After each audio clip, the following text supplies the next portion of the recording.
Is Martin here? Yes, Martin. Okay. He should be up here too. He's not.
Already come.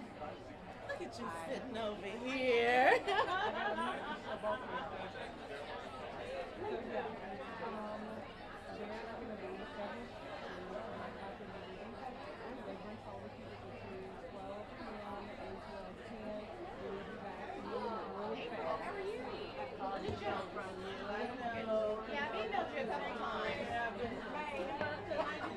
Right here. So, but I'm very excited about it. I want to talk to you about the possibility of using it. I got a whole list of those, but we'll talk about it. I think it's probably some of the next time that we'll serve. So, you know, yeah. So, you know,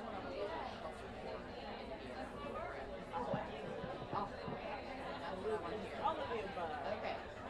Great. Thank you for everything you've done. Thank you for being here. Everything that we all have done. It's been so big. It's been trying to work for 5 years. Yes. Yeah. Good. That makes me happy. Thank you.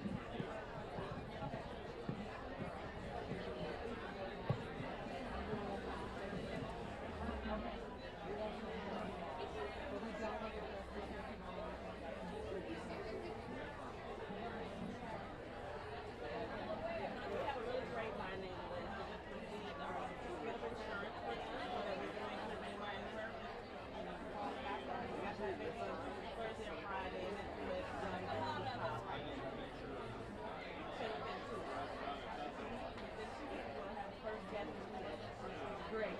So, when I come right here, I'm going to have to start.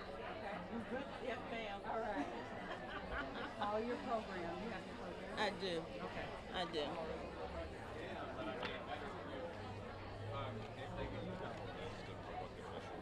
I don't. Oh, let me grab her. She probably does. Send her back. Send Demetrius back. You can either do it or I can try. I see a lot of folks.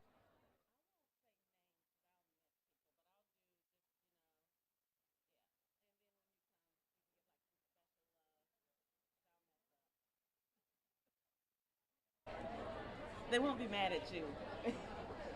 Somebody will. Somebody will. Is it appropriate to pull this down?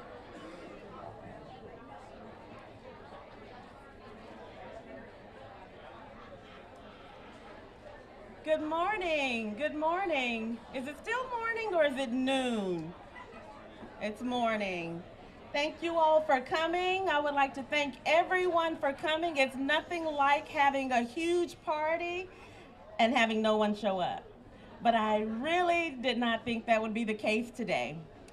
This has been a long time coming. We are excited. We are excited, overjoyed to share what's on the other side of this wall with you all. On behalf of Metro Government, Nashville, Davidson County, and the Office of Homeless Services, I am honored to share the excitement of this ribbon cutting, the state-of-the-art downtown condo riverfront property.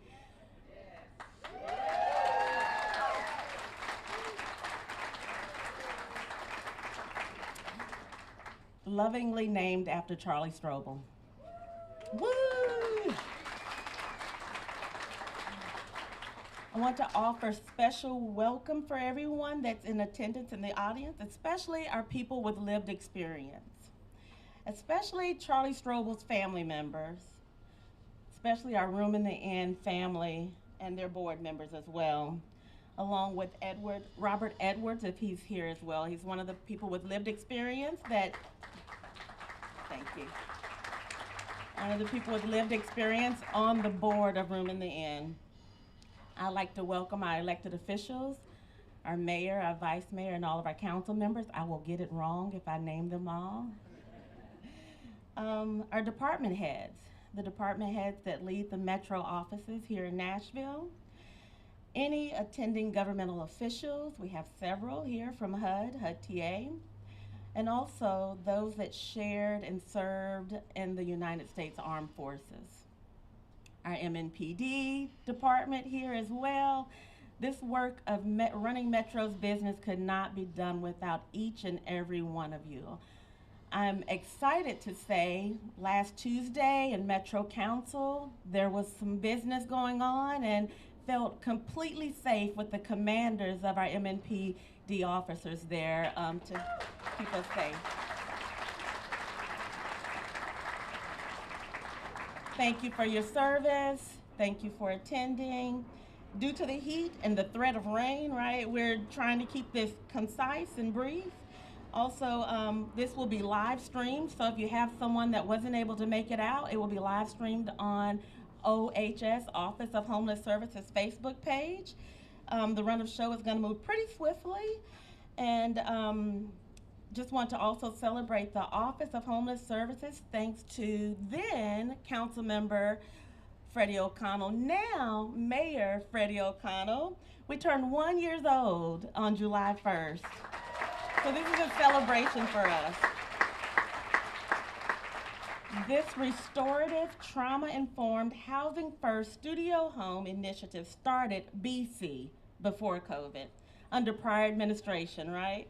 But Mayor Cooper, then Council Member Freddie O'Connell, saw fit to finish the job AC after COVID. And I'm honored to say that we're prepared and ready to move forward with the rest of our agenda. I'm gonna bring Rachel Hester to the mic. She is Room in the Inn CEO.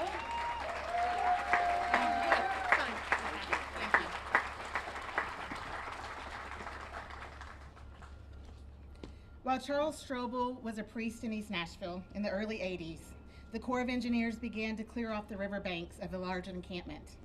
Those seeking refuge came to the place of least resistance, his church parking lot. He began to offer his version of hospitality by just making peanut butter and jelly sandwiches. One wintry evening, he welcomed those who were sleeping on the steps of the parish in for the night. They stayed the entire winter.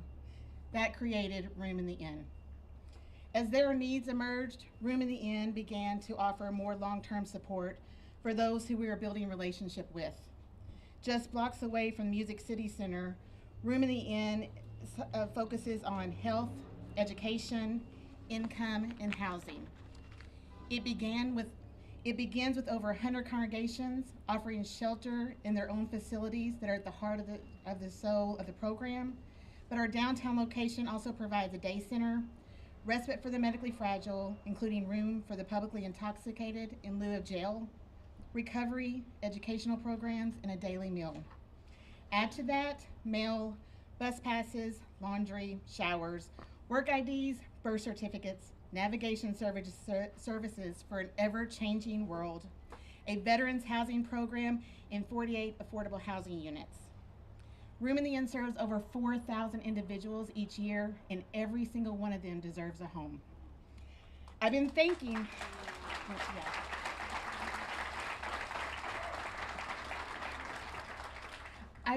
about what Charlie would say today with his name being on this beacon of hope for all those that he loved.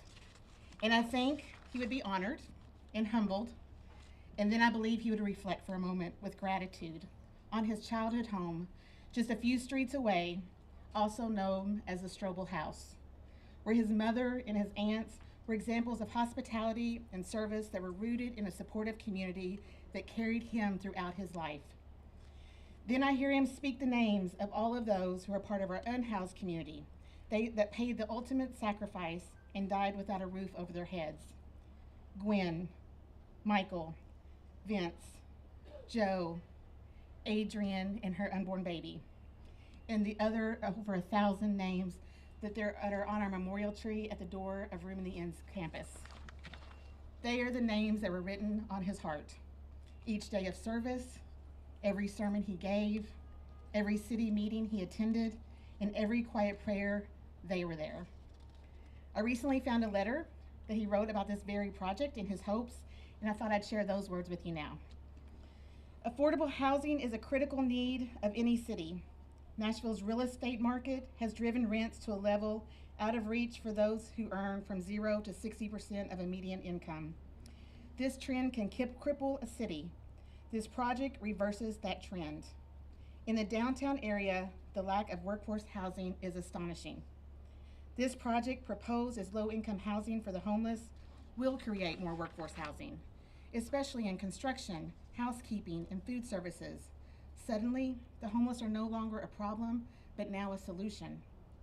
The number of people experiencing homelessness at the last count was over 2,000, many of whom spend their sleeping hours in abandoned buildings, back alleys, bushes, warming grates, coffee shops, and all-night diners that only offer them relief from the elements, not from the dangers. The opportunity to create housing for these citizens seems so needed and compassionate that I could wonder why anyone would ever want to be against it. We need a public outcry that begins with answering the fundamental question, who is my neighbor? Nashville is a great city. We have invested in Symphony Hall, a library, sports arenas, and convention center. If we can do those projects, we can build affordable housing too. Surely our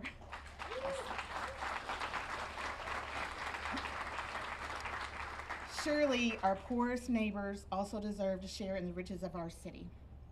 So I want to thank Charles Strobel for calling us once again, in big ways and in small, to be a community of neighbors.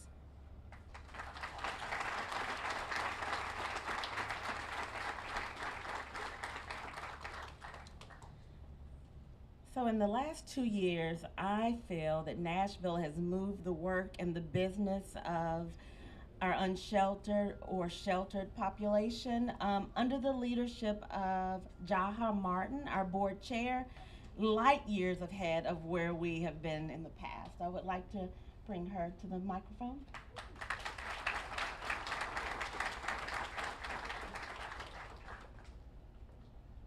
Good morning. So as April has said, I am Jaha Martin, and I have had the privilege of serving as the chairman for the Homelessness Planning Council, which is a governance council of the Continuum of Care for Nashville, Davidson County. And an advocacy organization, Love Beyond Walls in Atlanta, Georgia, offers this gentle reminder. People experiencing homelessness deserve to experience the type of love that goes to battle alongside them, not against them. Today, our city and Continuum of Care have shown love and taken a critical step towards providing housing for individuals experiencing homelessness. This initiative aligns with our Homelessness Planning Council's strategic goal of ending homelessness for all by expanding the housing inventory for those who are chronically homeless and in need of permanent supportive housing. The Strobel House will serve as a sanctuary where individuals can recover from the trauma of homelessness in a safe and supportive environment. And it is through these types of endeavors that our city will effectively end this trauma of homelessness.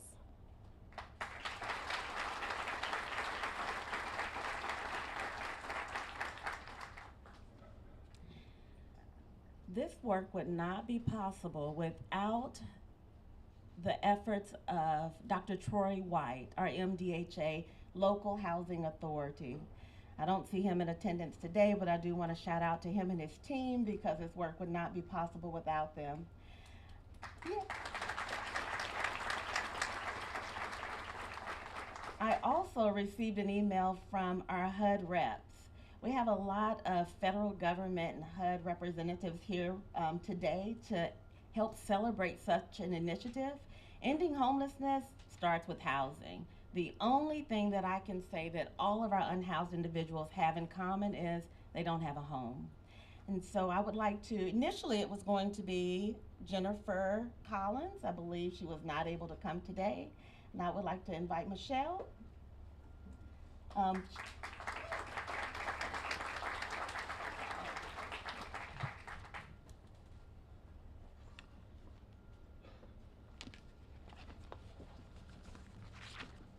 Okay.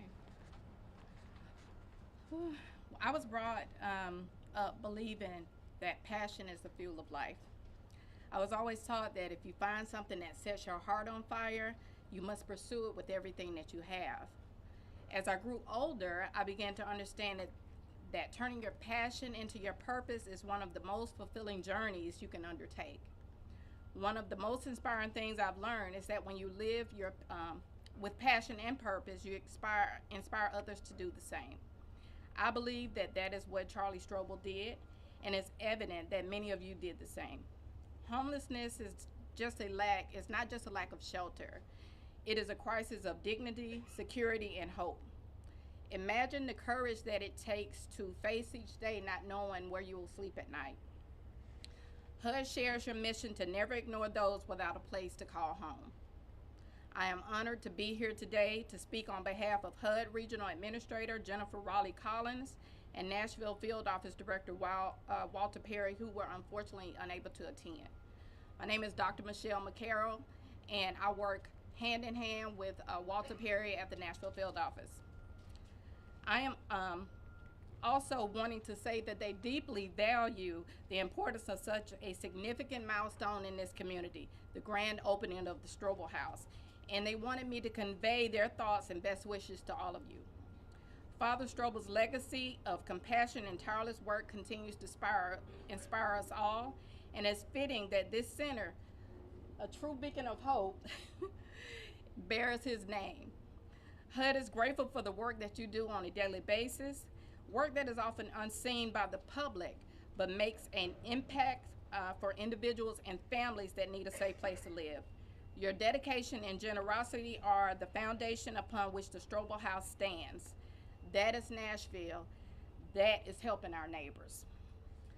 HUD remains resolute in its effort to support underserved communities, ensure access to increase the production of affordable housing, promote home ownership, and advance sustainable communities. We're equally committed to assist local communities by providing resources, the support, and collaborative partnerships needed to continue to address homelessness effectively. Together, we can build a society where everyone has a safe place to live, where support systems can catch those who fall, and where we uplift each other. Let us continue to take those bold steps to create more innovative housing concepts that provide essential services in communities where everyone has an opportunity to thrive. Today is a great day for the city of Nashville, and again, we at HUD are honored for the opportunity to take part in it. Thank you.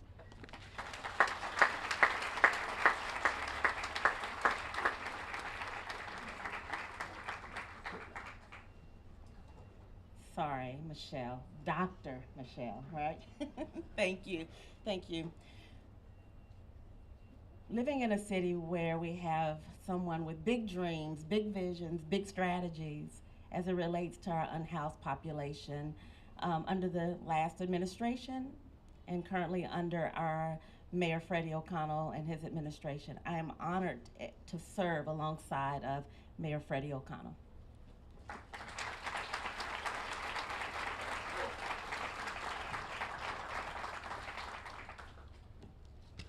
Good morning again, everyone. This is a day April mentioned that I think a lot of us wondered if we would get here. So it is truly an honor to be with you all as we open Strobel House. And the first thing I want to do today is reflect a little on the name. Father Charles Strobel, Charlie.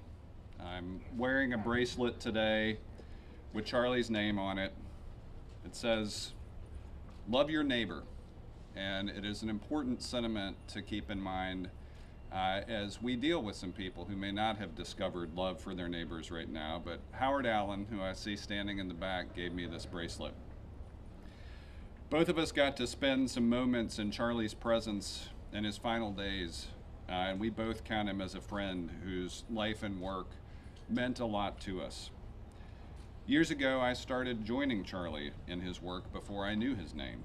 I volunteered in the soup kitchens that arose out of that work of welcoming people and starting to feed them that he had organized 30 years ago. Then I met him and got to understand his work better. And in his final days, as he was collecting thoughts for a memoir, Charlie shared with me his reflections on the parable of the worthless servant.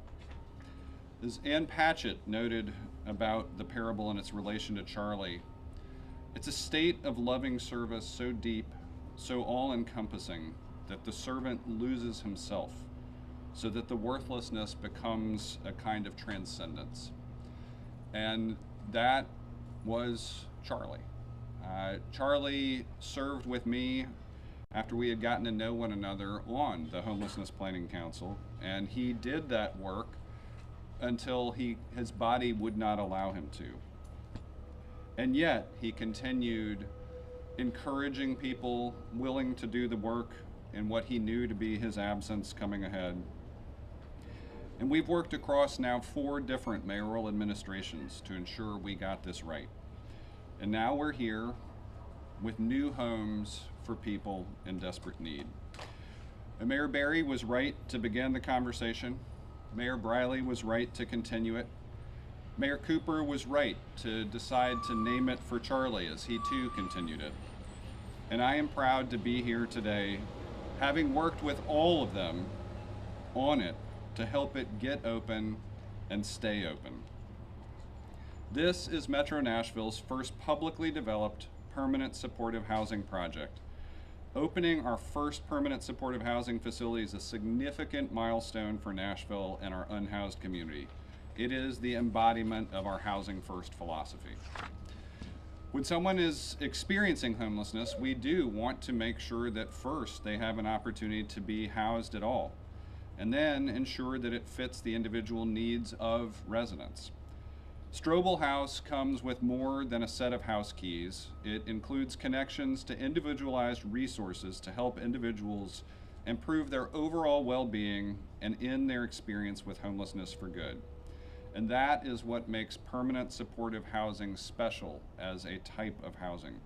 Everything is here within reach. This is especially important for people whose experience with homelessness has spanned long periods of time, or who have experienced homelessness multiple times, and people who often have co-occurring medical or mental health challenges.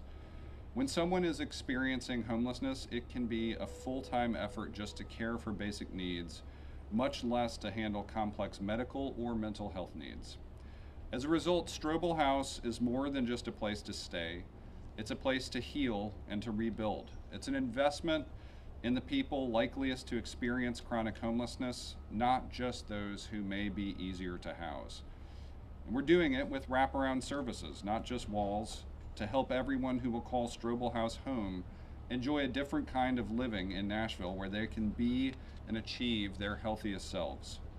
So my sincere thanks to the Strobel family. There are many of Charlie's family here today. And of course, to the people and programs on today's agenda representing public, private, and nonprofit efforts to end homelessness in Nashville, one person and one family at a time. This is a project that spanned a lot of Metro process, and I think it is ultimately a sign of our collective will to move in the right direction and get to a destination.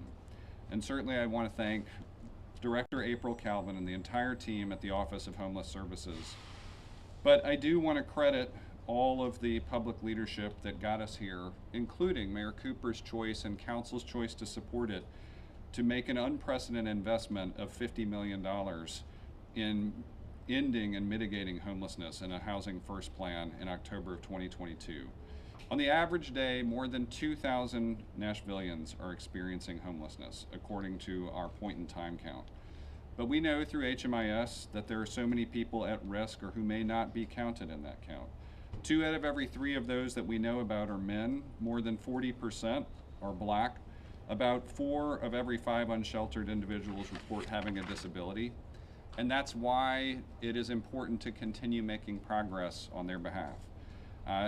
With data from the Office of Homeless Services, I think it is important to keep in mind that each of these data points represents a person. In the last 12 months, nearly 2,000 people left homelessness and moved into permanent housing, thanks in large part to that $50 million investment from our American Rescue Plan Act funds and the assistance of more than 42 community partner agencies. So far in 2024, through the first 6 months, Nashville has housed 942 people, including 154 families with children. And the number of agencies participating in our homeless management information system has increased by 41% since March. We have worked consistently to have the best data we've ever had on our unhoused neighbors. And that's important. To truly wrap our arms around the work needed to prevent and resolve episodes of homelessness in Nashville, we need to understand the depth and breadth of the challenge. We can't find solutions to something we can't see, and we can't make things better if we look the other way. It does start with housing. Housing first is the right philosophy, it's the right approach, but it also starts with us. And the fact that so many people are gathered here today to cut this ribbon is so important. So I want to thank the many mayors who have worked on this project, our partners at MDHA who lent so much support and technical assistance, the Homelessness Planning Council on which I served, our Office of Homeless Services, General Services, the Housing Division of Metro Planning, council members who are partners on this as well, and I'll mention the folks that I've seen in public leadership here today. I appreciate Vice Mayor Angie Henderson, Councilmember Zulfat Swara, Councilmember Berkeley Allen, and Councilmembers Jordan Huffman, Jennifer Frensley-Webb, Ginny Welsh, Jennifer Gamble, Aaron Evans, Bob Nash, Jacob Coupin, Jeff Gregg, Terry Vo, John Rutherford, our Register of Deeds, Karen Johnson, Judge Linda Jones, who has come up with good ideas for this. And of course, we see our partners in Metro Nashville Police Department, many members of our Homelessness Planning Council, and so many partners who have been here to do this work, who are here today to celebrate it. And I know what that will mean to the residents of all of these new homes. Here at Strobel House, we say welcome home. Thank you, everyone.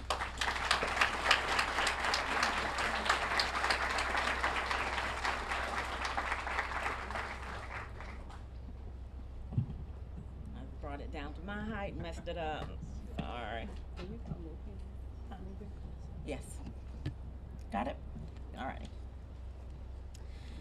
So every family has a saying, right? And my family saying is, I've got pockets, right? It's about convenience. Everything I buy, this dress has pockets.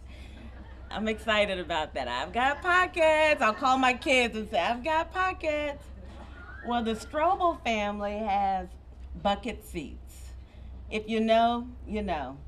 Hopefully, Amelia Strobel will be able to share a little bit about bucket seats in their family.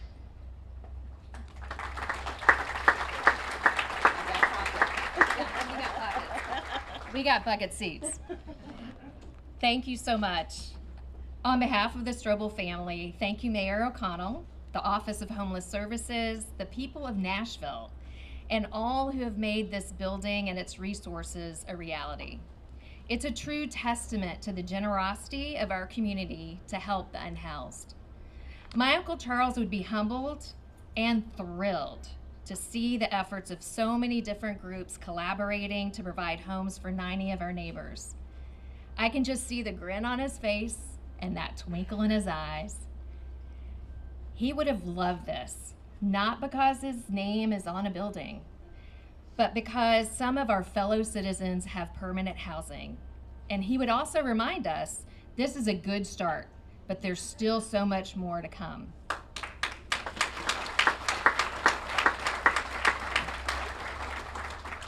As a family, we are grateful for this facility and for the opportunity to share a few words about our beloved uncle.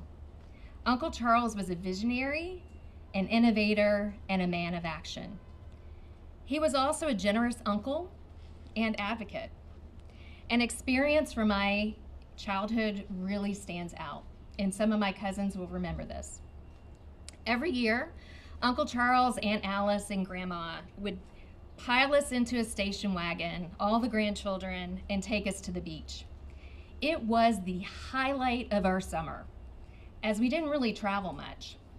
Given his busy schedule, he usually didn't have a chance to book that lodging before we left Nashville.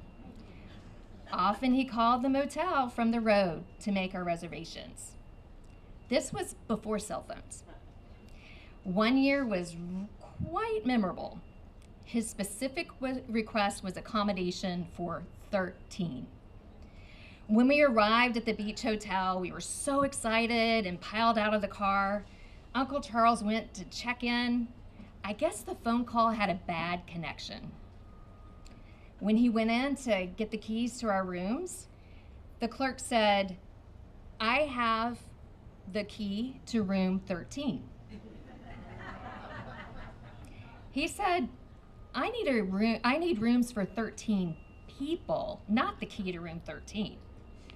She asked him, "Why did you tell me on the phone that you wanted room 13? I don't have any other rooms available." The exchange went back and forth, back and forth, back and forth, until finally we were unpacking in room 13. Plus one other room that the clerk somehow was able to find. Uncle Charles had convinced her to give us that additional room. It was one of the first times I recognized his spirit of purpose and persuasion. We knew Uncle Charles would come through. He would not give up. He would be there to make sure we had what we needed. That is the way he lived his life with us, with his friends, and with the underserved. He would now encourage us to be there for each other, to not give up, and to make sure our neighbors have what they need. Thank you again for honoring our Uncle Charles.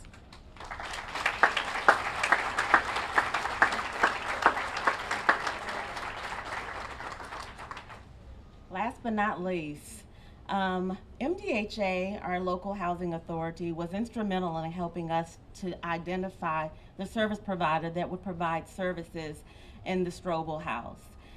OHS will operate as asset managers, and we're excited to have that role, but more excited to have Chuck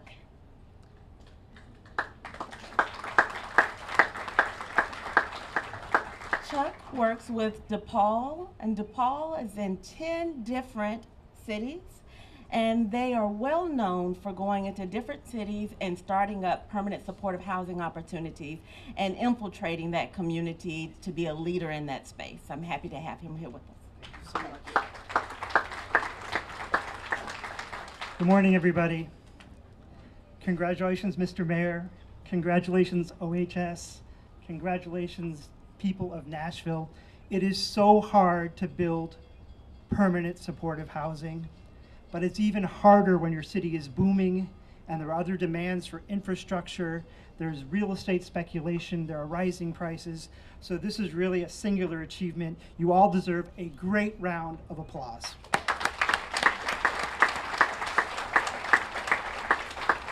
My name is Chuck Levesque, and I have the great honor of running a nonprofit called DePaul USA. And I'd like to point out that my board chair, Kay Gerhardt, has come all the way from Georgia to be with us today. DePaul USA is a national homeless service organization that comes out of a Vincentian charism. And what that means is that we look back a few hundred years to two historical figures who happen to be Catholic saints as well, St. Vincent de Paul and St. Louise de Marillac, who were really the first European social workers. And their whole essence can be boiled down to the belief that we must work and walk with the poorest of the poor and support them individually with dignity. So that charism should infect everything we do as an organization, providing services, as April pointed out, in 10 states across the country. We run 4 day centers in cities as disparate as Pine Bluff, Arkansas, and Los Angeles, California. We build affordable housing, We run affordable housing for homeless college students. We have permanent supportive housing like this here, and even transitional housing. We're so excited to come to Nashville and work on Strobel House, and we'll do everything possible to honor the legacy of Father Charlie. Supportive housing makes everything possible. Supportive housing makes it you able to get a job if that's what you can do, because you have a place to come and rest. Supportive housing makes you able to go to school or study because you have a simple desk and a place to put your work. Supportive housing makes healthcare attainable because you have a case manager who will help you manage your relationship with a health provider. Supportive housing is the answer to the vast question of homelessness in this country. My mission at DePaul USA and the mission of our staff here is to make this permanent supportive housing permanent supportive home. How do we do that? We do that with love and care. And it's early days, April, but I think the team here is off to a very good start. We received a donation from a university of desks for all the apartments, and they're really nice, but they were a little bit institutional in feel. They had that fake blonde finish, and it brings you those flashbacks of staying up all night, or even worse, if you were in an institution, it kind of looks institutional. So the staff here sanded all those desks this past 2 weeks and restained them to make them deep brown, rich looking furniture so that people would feel like the desk looks like it belongs in the room, it doesn't look institutional. So that's just a little example of how we tap into our Vincentian charism. We look to serve those who are walking with us down this path to housing with great dignity. We're excited to get started, and we're very thankful for your leadership and your fellowship as we begin this process. Thank you.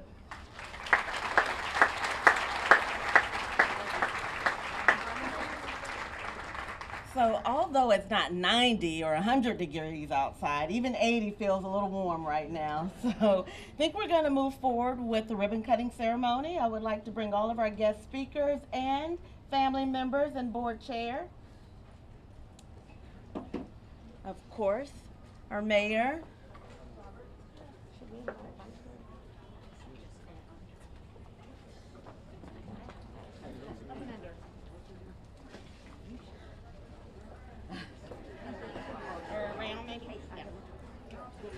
I don't know where the scissors are. Oh yeah. I didn't think that far ahead.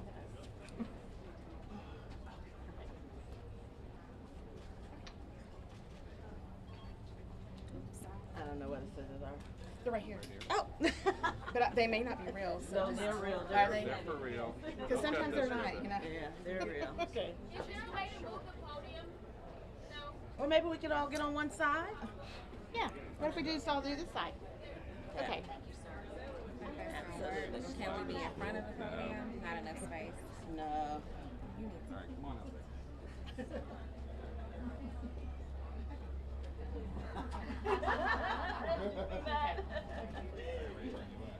Oh, sure. Sure. Yeah, it's a long time coming. Okay, ready? 1, 2, 3.